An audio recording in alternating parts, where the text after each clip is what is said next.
오늘은 종료주일입니다. 종료주일부터 고난주간, 부활주일까지는 하나의 사건으로 사실은 연결되는 겁니다. 종료주일이라는 것을 통해서 예수님이 공생의 사역을 다 마무리하는 사실상 마지막 시작점을 종료주일로서 예루살렘으로, 그동안에는 아직 자기의 때가 되지 않아서 스스로 왕이신 것을 감추시려고 합니다. 그래서 그 오병이의 이적을 행하시고도 그것을 사람들에게 드러내거나 그것을 통해서 사람들이 자기를 억지로 왕으로 삼으려고 할 때 피하십니다. 그 자리를. 그리고 스스로 왕으로 세워지는 부분에 있어서 아직은 때가 아니기 때문에 스스로를 겸손하게 감추시는 모습을 보였는데, 이 종료주일, 바로 예루살렘으로 올라가는 이 사건, 물론 이전에도 예수님께서는 예루살렘에 절기 때마다 가셨어요. 절기 때마다 가셨지만 오늘 이 종료주일에 예루살렘으로 올라가는 것은 공식적 왕으로서, 이스라엘의 왕으로서 올라가는 것이기 때문에 의미가 다른 것입니다. 그래서 그 올라가는 사건을 이제 종료주일이라고 말할 때, 이거는 종려나무 가지를 흔들면서 환영했다라는 의미에서 종료주일이에요. 그래서 예수님께서 이제 왕으로서 예루살렘에 올라가시고, 우리 다 알다시피 올라가신 가운데 이 원수들, 이 바리새인들과 서기관들과 이 이스라엘의 종교 지도자들, 대제사장의 무리들에 의해서 예수님은 또 자기 제자였던 유다에게 은 30의 팔림을 통해서 고난을 당하시고 십자가에 죽으시고, 우린 다음 주일 이제 부활주일을 맞이하게 될 겁니다. 그래서 종료주일과 고난주간과 부활주일에 대한 부분은 하나의 사건의 연결이라는 것입니다. 그래서 우리가 이 종료주일로서 오늘 말씀을 좀 나누고자 하는데, 이 종료주일의 말씀은 사복음서가 보통 마태, 마가, 누가가 이제 공관복음이라고 해요. 공관복음이라고 해서 이거는 같은 시각, 제자들 가운데 마태, 마가, 누가가 이거를 쓰는데 같은 시각의 기준을 가지고 적어 놓은 것. 그래서 마태, 마가, 누가는요 거의 사건이 굉장히 많이 겹칩니다. 근데 요한복음은 공관복음 안에 들어가지 않고 사복음서 안에 들어가지만 공관복음 안에 들어가지 않아요. 그래서 이 사건을 바라보는 시각이라든가 공관복음에서 다루지 않은 사건들을 좀 많이 다룹니다. 그리고 공관복음과 비슷한 사건이 생각보다 좀 많이 없어요. 그래서 실제 사복음서 전체에서 똑같이 중요하게 다루는 사건은 몇 개 되지 않습니다. 굉장히 중요한 사건들, 그거 외에는 몇 개 되지 않는데, 그 중에 하나가 오늘 이 종료주일, 지금 예수님께서 나귀를 타고 예루살렘으로 올라가는 이 사건을 다루고 있다라는 것은 굉장히 중요한 부분입니다.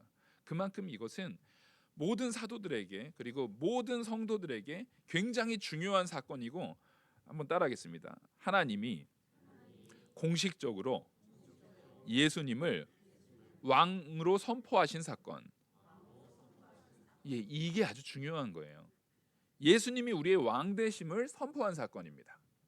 그래서 오늘 본문 끝을 보면은요 좀 의아한 표현이 있어요. 이 요한복음에서 특별히 이 부분을 굉장히 잘 기술하고 있는데, 이 마지막 19절을 보시면은요 바리새인들, 그리고 예수님을 십자가에 죽이려고 하는 사람들, 이 사람들의 목적은 뭐냐면 이미 처음부터 죽이려는 목적이었습니다. 죽이려는 목적이었고, 이 사람들은 누구까지 죽이려고 했냐면요 나사로까지 죽이려고 했어요.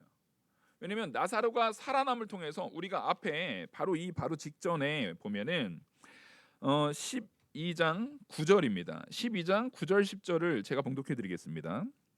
유대인의 큰 무리가 예수께서 여기 계신 줄 알고 오니 이는 예수만 보기 위함이 아니요 죽은 자 가운데서 살리신 나사로도 보려 함이로라.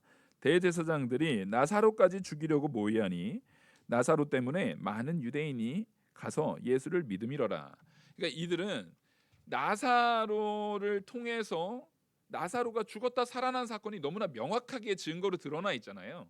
그래서 이것 때문에 많은 사람들이 동요를 했고 많은 사람들이 예수님을 따르고, 그래서 사실 이 전제로, 이 사건의 근거로서 지금 이 종료주일, 이스라엘 백성들이 예수님이 예루살렘으로 올라오실 때에 왕으로 환영하고 있는 겁니다. 그래서 나사로까지 죽이려고 했어요. 그러니까 사실은 이 바리새인들과 종교 지도자들, 대제사장들, 서기관들, 이 사람들은요 서로가 사실 친한 사이가 아닌데도 불구하고 똘똘 뭉쳐 있어요. 누굴 죽이려고요?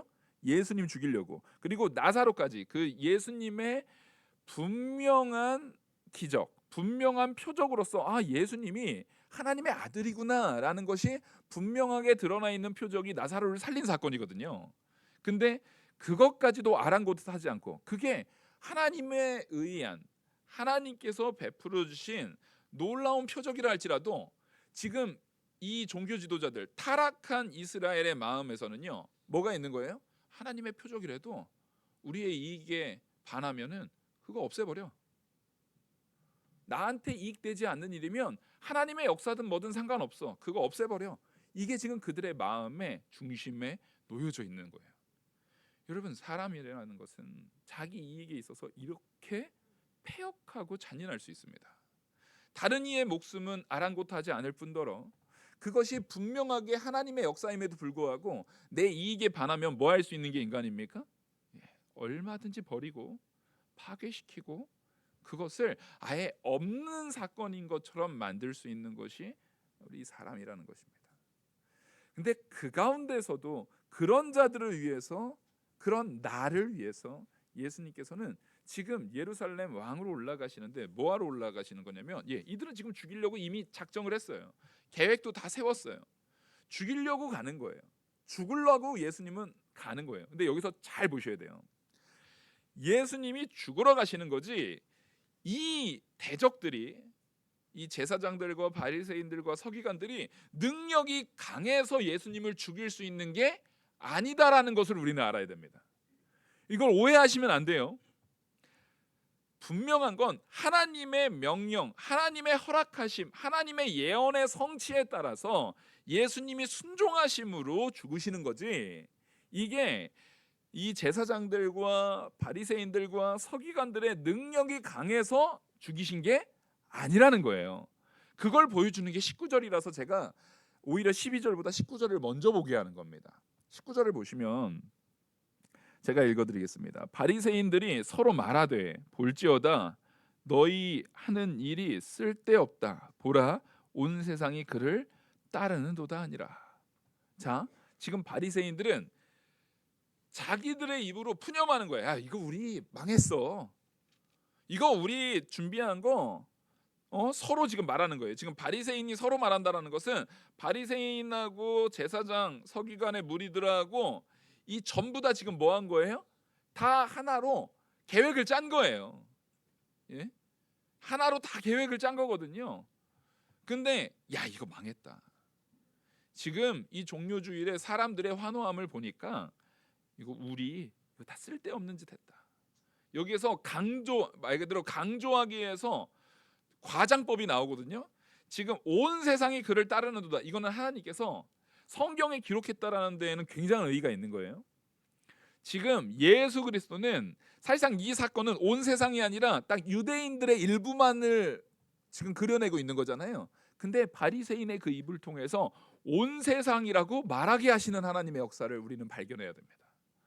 지금 예수 그리스도를 믿는 믿음 안에서 온 세상이 예수 그리스도의 대적이 된다 할지라도 온 세상이 예수 그리스도가 누구이신지는 인정할 수밖에 없게 만드신다는 거예요. 왕이신 것을 인정할 수밖에 없게 만든다는 겁니다. 여러분, 이걸 아셔야 돼요. 사실은 이 고백, 바리새인들의 이 고백은 바리새인들, 제사장, 서기관들도 뭘 아는 거예요? 예수님이 진짜 왕이네. 하나님이 정말 왕으로 세우셨네. 이거를 우리가 어떻게든 막아보려고 했는데 우리의 일, 우리의 노력은 쓸데없는 것이네 라는 것을 스스로 고백하게 하는 거예요. 근데 이 사람들이 분명히 이거 불가능할 거라고 생각했는데 왜 이게 가능해졌다라고요? 하나님의 뜻이기 때문에, 하나님의 예언의 성취이기 때문에 이것이 이루어진 것이지 절대로 그들의 능력이 강해서가 아니다라는 것을 우리는 이 말씀을 통해서 깨달아 아셔야 합니다. 여러분, 하나님이 허락하지 않고는요 참새 한 마리도 땅에 떨어짐이 없어요. 하나님의 허락하심 없이 되어지는 일은 없어요. 분명한 건 내게 일어나는 모든 일들이 있을 수 있습니다. 내게 좋은 일도 일어나고요, 좀 불행한 일도 일어날 수 있어요. 즐거운 일도 일어나지만 힘든 일도 일어날 수 있어요. 근데 분명한 건 그 모든 것들이 하나님께서 주관하신다는 얘기는, 하나님의 가장 마지막에 원하시는 바는 택한 백성인 우리의 복입니까? 우리의 좌절입니까? 우리의 복이잖아요. 우리의 풍성함, 우리의 참된 생명을 하나님께서는 기뻐하시고 확증하시고 우리를 이끄시거든요. 근데 하나님의 이끄심에 어느 누구도 반할 수가 없다라는 거예요. 그럼 하나님의 이끄시는 과정 가운데 연약한 우리가 생각할 때에는 이거 힘들다, 이거 어렵다라고 생각되는 상황도 있을 것이고, 즐겁다, 기쁘다라고 생각되는 상황도 있을 것이지만, 따라하겠습니다. 합력하여 선을 이루신다. 여기서 그 선이, 우리는 경험적으로 이 세상을 살아가다 보니까 우리가 생각하는 선은 세상에서 말하는 선과 하나님께서 주시는 선이 막 혼재되어 있어요. 막 섞여 있단 말이에요.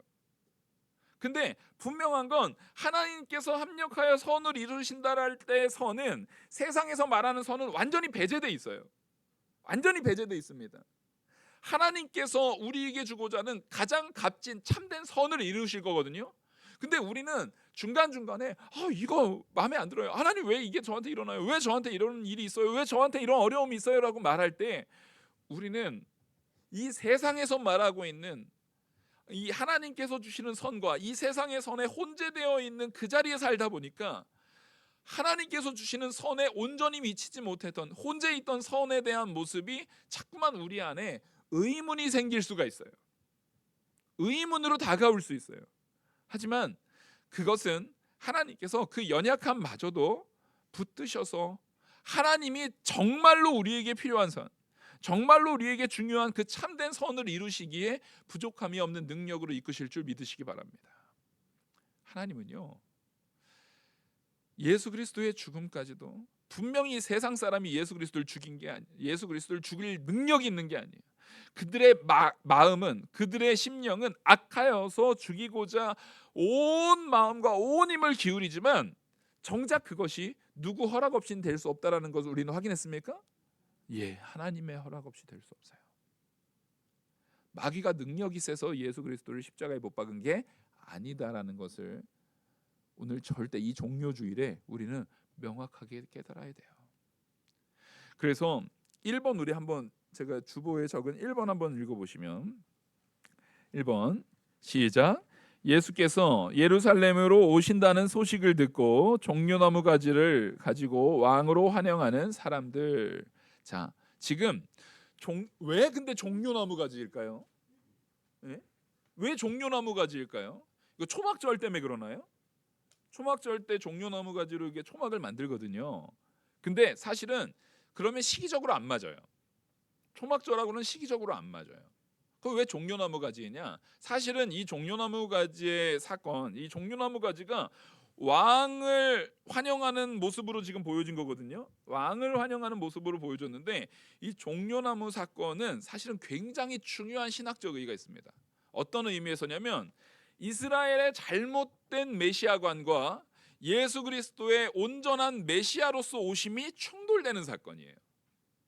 이 종려나무에 대한 이해를 잘 알아야 이스라엘의 잘못된 메시아관, 이스라엘은 어떤 메시아를 원했습니까? 민족주의적인 왕, 민족주의적으로 우리를 경제적으로, 사회적으로, 군사적으로 해방시켜줄 그런 왕, 그래서 인간 다윗과 같은 왕을 요구했단 말이에요. 근데 예수님은 이 땅에 왕으로 오셨는데 뭘 해결하러 오셨대요? 그게 아니라 너희들의 죄의 문제를 해결하러 오셨다라고 우리는 여러 번 배웠습니다. 그게 충돌되는 사건이 바로 여기에요. 이 종려나무를 흔든다라는 사건이 바로 그걸 말해요. 왜냐하면 여러분, 이 종려나무 가지라는 것은 언제 이 왕이 행차할 때 종려나무 가지를 흔드는 유래는요, 이 우리가 신구약 중간사라는 게 있어요. 제가 언제 한번 이거 다룰 거거든요. 신구약 중간사라는 게 있어요. 그러니까 말라기 이제 마무리가 되고, 말라기 마무리가 되고, 그 다음에 갑자기 마태복음으로 가잖아요. 이 사이에 기간이 굉장히 길어요. 굉장히 긴 시간이 있어요. 거의 한 400년이 돼요. 이 시간 안에 아무 일도 없었을까요? 많은 사건들이 있었단 말이에요. 이 신구약 중간사에 의해서 사실상 갑자기 신약 시대에 탁 들어와 가지고 바리새인들이 나오고, 구약에 있었어요, 없었어요? 말라기까지 있었습니까, 없었습니까? 없었어요. 바리새인들 없었어요. 막 율법 교사가 갑자기 막 대두되고, 예? 그 다음에 제사장도 보니까 아론의 반차를 따른 제사장들이 아니에요. 갑자기 너무나 이 연결이 전혀 안 되는 툭 떨어지는 사건으로 돼 있는 거예요. 그리고 분명히 이 구약 시대의 마지막은 페르시아 정도에서 마지막인데, 신약에 딱 들어오면 갑자기 로마잖아요. 그럼 그 사이에는요, 페르시아 다음에는요, 이 우리는 바벨론 이후에 페르시아, 메데바사에서 이제 페르시아로 이제 연결이 되죠. 그 페르시아 제국 다음에는 무슨 제국이 있습니까? 우리 세계사 잘 아셨던 분들은, 예? 인류사 쪽으로 뭐가 있냐면은요, 알렉산더 대제가 있어요. 알렉산더 대제가 이 제국을 만들고, 알렉산더 대제가 일찍 죽어요. 그래서 알렉산더 대제 이후에 4개의 나라로 구분됐다가 그게 또 2개의 나라로 재편이 되고, 이 이스라엘은 수리아라는 그 통치 아래 수리아 제국의 통치를 받고 있다가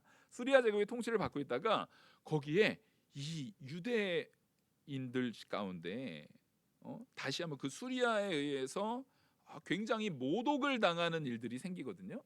그 일에 반발을 해가지고 거기에서 봉기가 일어나서 민족적인 독립운동이 봉기가 일어나는데, 그걸 또 성공을 해요. 성공을 해가지고 승리하는 사건이 일어나는데, 그게 마카비 왕조입니다.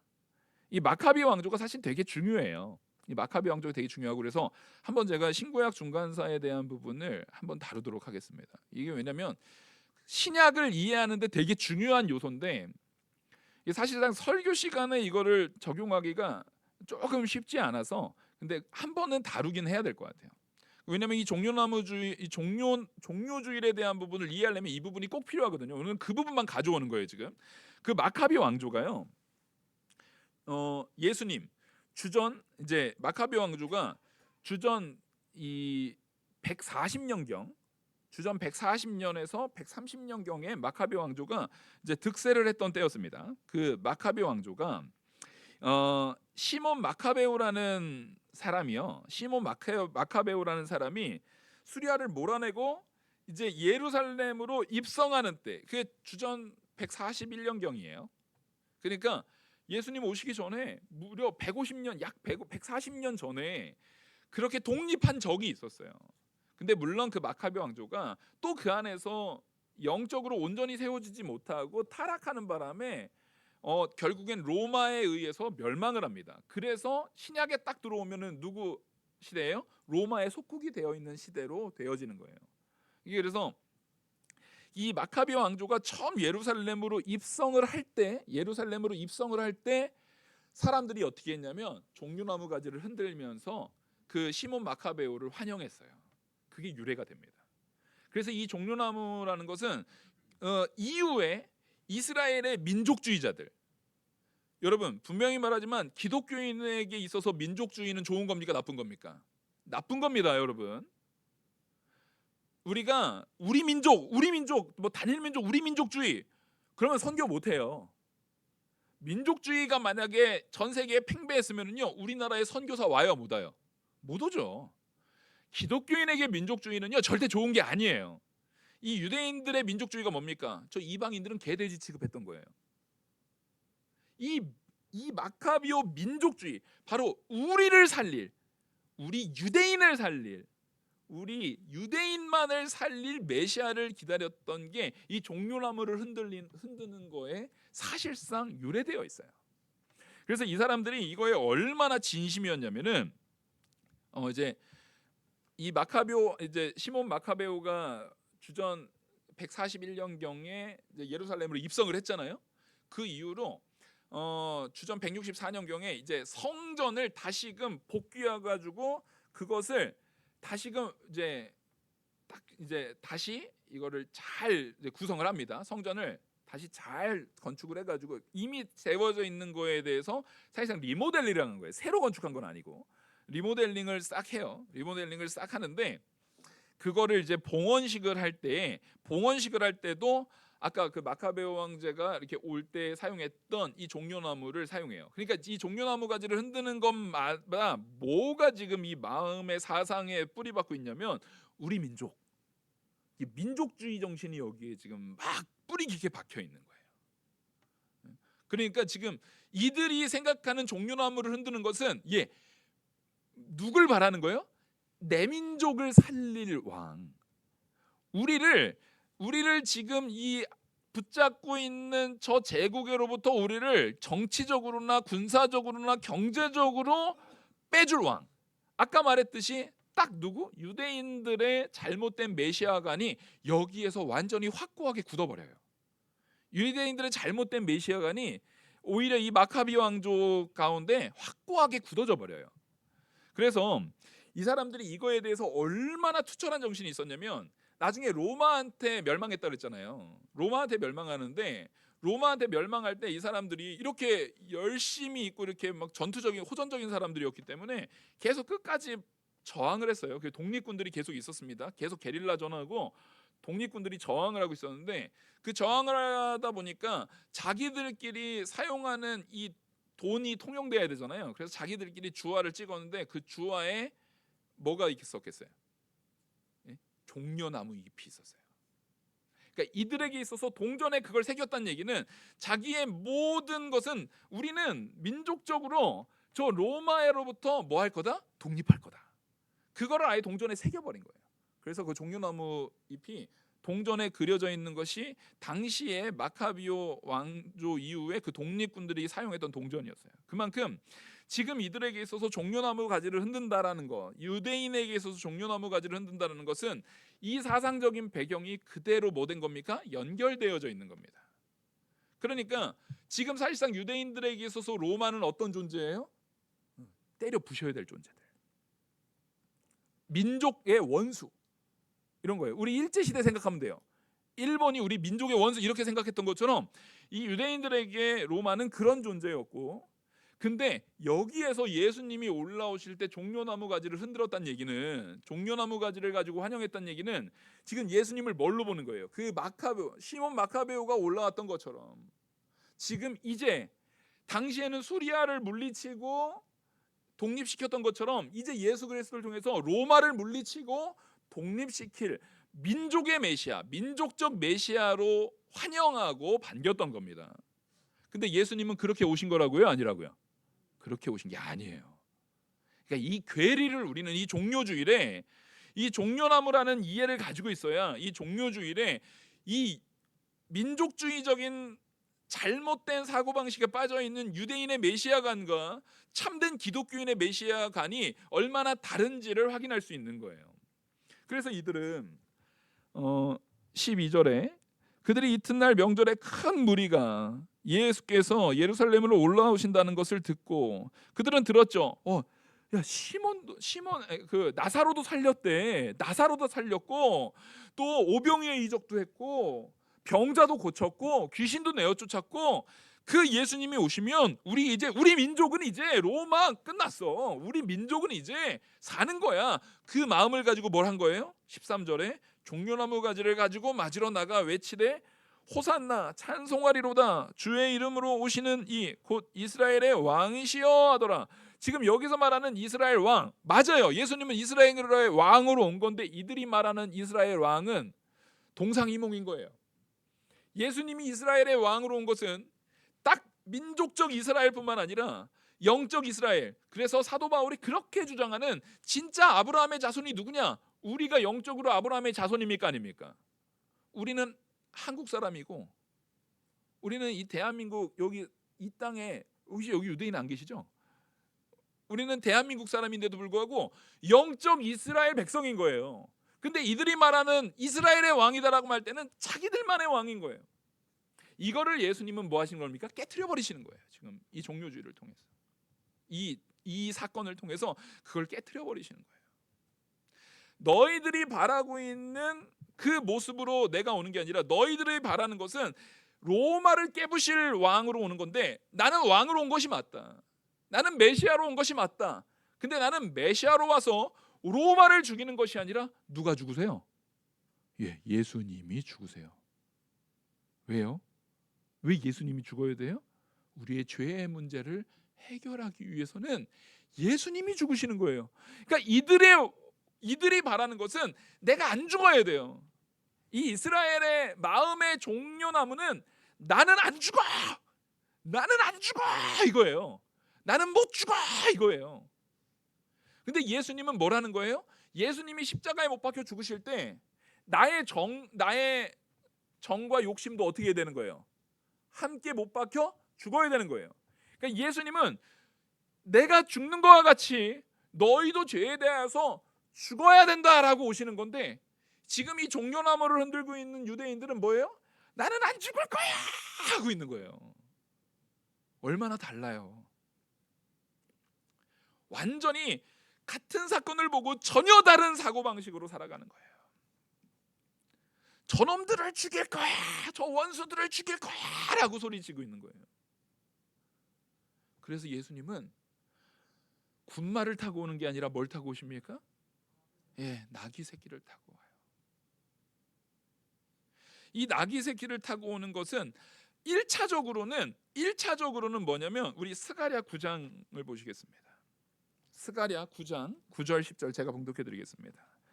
시온에 따라 크게 기뻐할지어다, 예루살렘에 따라 즐거이 부를지어다. 보라, 내 왕이 내게 임하시나니 그는 공의로우시며 구원을 베푸시며 겸손하여 나귀를 타시나니 나귀의 작은 것 곧 나귀 새끼니라. 지금 이게 뭐냐면 메시아가 오실 건데, 그 메시아는 겸손하고, 우리의 왕이신 메시아는 겸손한 왕으로 오셔서 나귀 새끼를 타고 온다라는 거예요. 나귀 새끼를 타고 온다라는 것은 화평을 위해서 다니는 거지 전쟁으로 승리하려고 다니는 게 아니에요. 이 나귀 새끼는요, 또 어떤 의미가 있냐면, 다윗 왕이 압살롬에 의해서 도망 다닐 때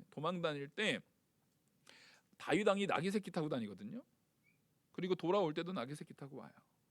뭐냐면 하나님이 대적과 싸우시는 건 하나님이고, 다윗은 내가 지금 도망자지만 나는 이스라엘의 화평을 가지고 돌아다니는 사람이지, 나는 너희들과 내가 도망다니면서 혹 나의 대적이 있는 너희들이라 할지라도 너희들하고 싸워서 압살롬한테 편드는 놈은 내가 다 죽여버려 하면서 돌아다니는 게 아니다라는 걸 지금 보여주고 있는 거예요. 마찬가지로 이 나귀 새끼를 탄다라는 것은 싸워서 승리하는 것이 아니라, 따라하겠습니다, 사랑으로, 화평으로 승리하는 주님. 지금 그걸 보여주는 거예요. 예수님은 분명히 승리하실 거예요. 예수님은 분명히 이기셨거든요. 이미 이기셨거든요. 근데 이 말 그대로 칼과 말로 그걸로 이기는 게 아니에요. 오히려 사랑으로 이기는 거예요. 그래서 오히려 이제 스가랴 9장 10절을 보시면, 내가 에브라임의 병거와 예루살렘의 말을 끊겠고, 자, 병거와 말은 어떻게 한다고요? 끊어버린다는 거예요. 병거와 말 필요하다는 거예요, 안 필요하다는 거예요?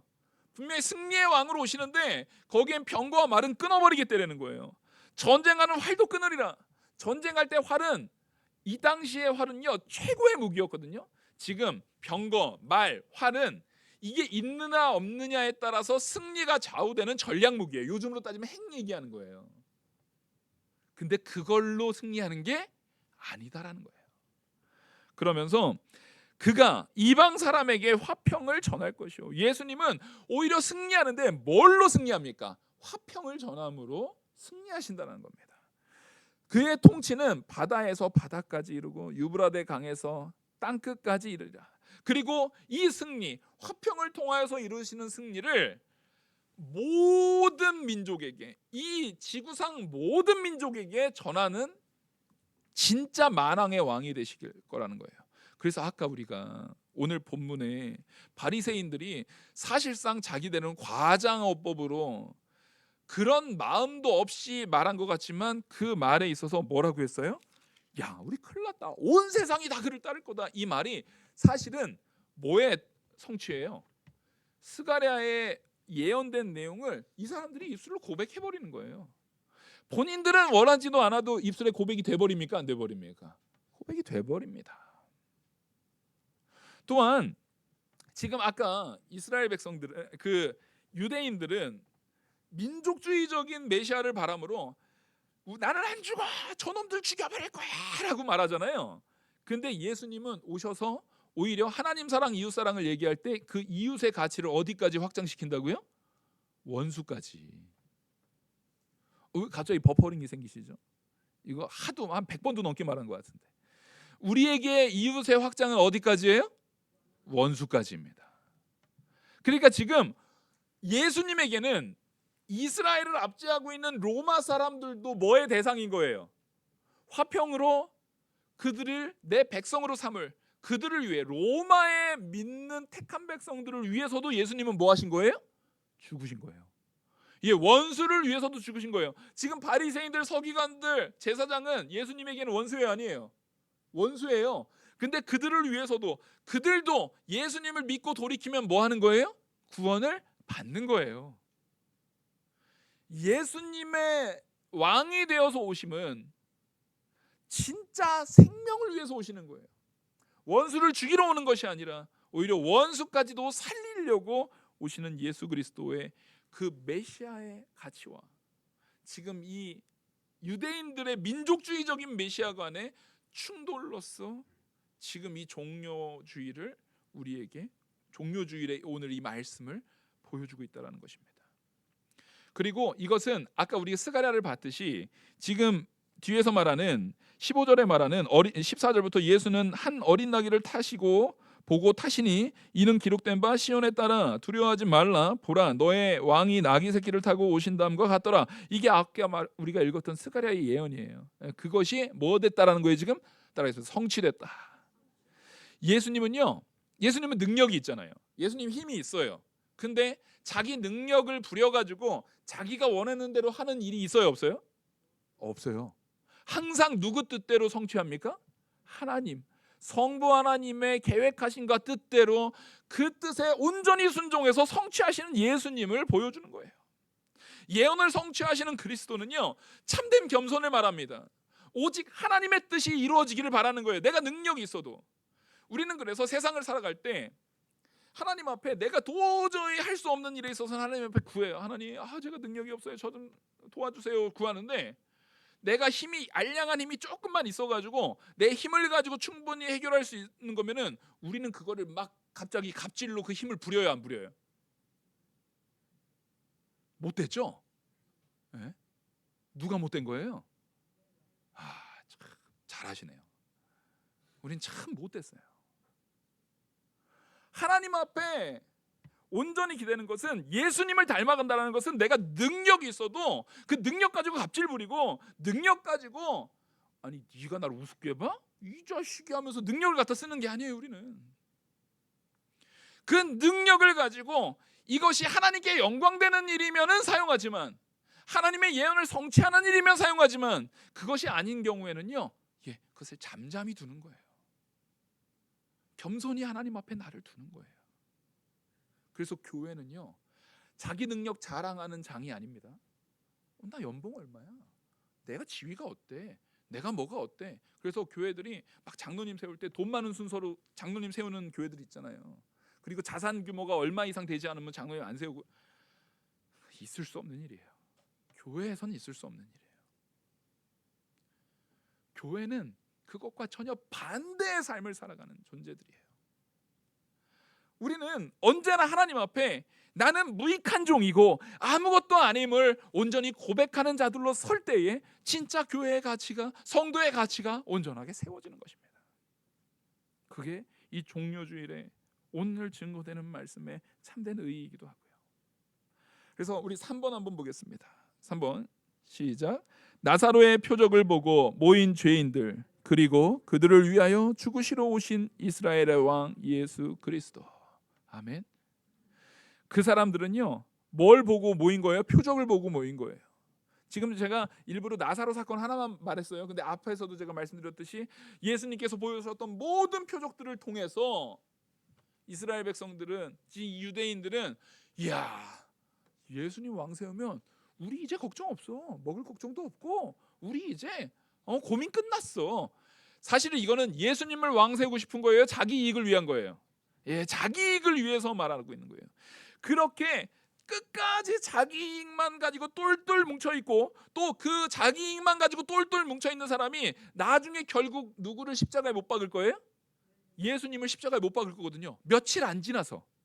종려나무 하면서 흔들렸던 사람이 불과 며칠 안 지나가지고 예수님을 십자가에 죽여라 하면서 조롱하고 침뱉고, 갈대에다가 갈대를 가지고 예수님을 탁탁 치면서 조롱하고, 예수님의 옷 찢은 거 자기가 갖겠다고 표 뽑고 하고 있던 게 이 사람들이에요. 그 사람들이 종려나무 가지고 흔들렸던 사람들이에요. 자기들이 원했던 가치가 아니니까, 예수님이 자기가 원했던 그 메시아가 아니니까, 뭐야 내가 바라는 거 안 해주잖아, 야 버려, 죽여, 이게 되는 거예요. 얼마나 못됐습니까 여러분? 근데 그 못된 게 누구라고요? 그게 나예요. 나로 인해서 예수님이 죽으셨어요.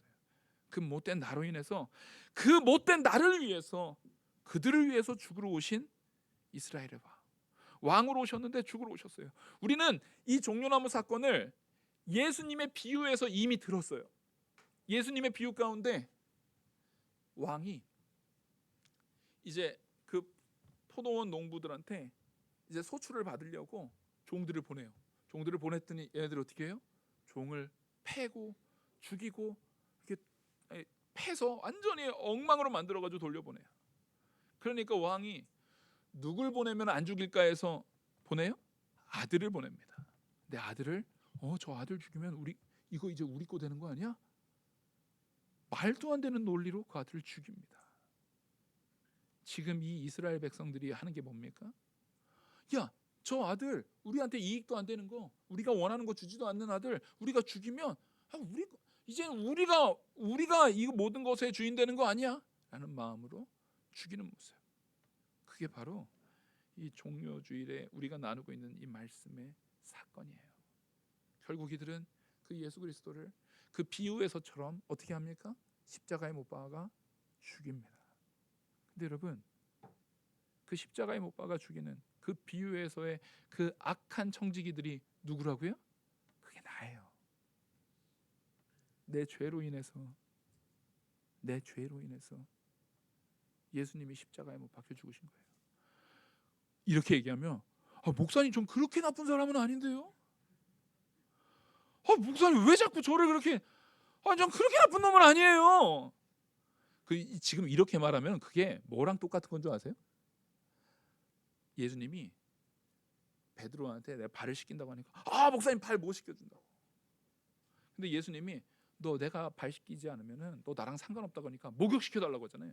만약에 그게 내가 아니잖아요. 그 나쁜 놈이 내가 아니라고 고백하면은 우리는 예수 그리스도의 십자가의 보혈과 상관없는 자들이에요. 그래서 예수님을 믿는 믿음 안에서 예수님이 그 믿음을 주는 사람에게 제일 먼저 주는 게 뭐냐면 내가 죄인임을 온전하게 깨닫게 하시는 거예요. 오늘 이 말씀에 나타나는 유대인들이 진짜 그 종려주의, 그 종려나무 가지 흔든 유대인들 진짜 못됐네 저거. 저 나쁜 놈들 저거. 어떻게 사람이 저래? 하는 그 놈이 누구라고요? 그 놈이 나라는 거예요. 그걸 온전히 깨닫는. 그래서 내일부터 이어질 우리 고난주간 특별 새벽 기도회가 있어요. 그 부활주일까지 정말 상한 심령으로 하나님 앞에 나를 철저히 낮추는, 그것을 준비하기 위한 오늘 말씀이었습니다.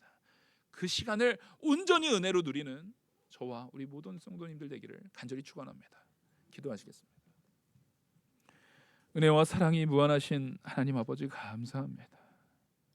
오늘의 말씀이 우리 안에 깊이 새겨지고 깨달아지게 은혜 내려 주시옵소서.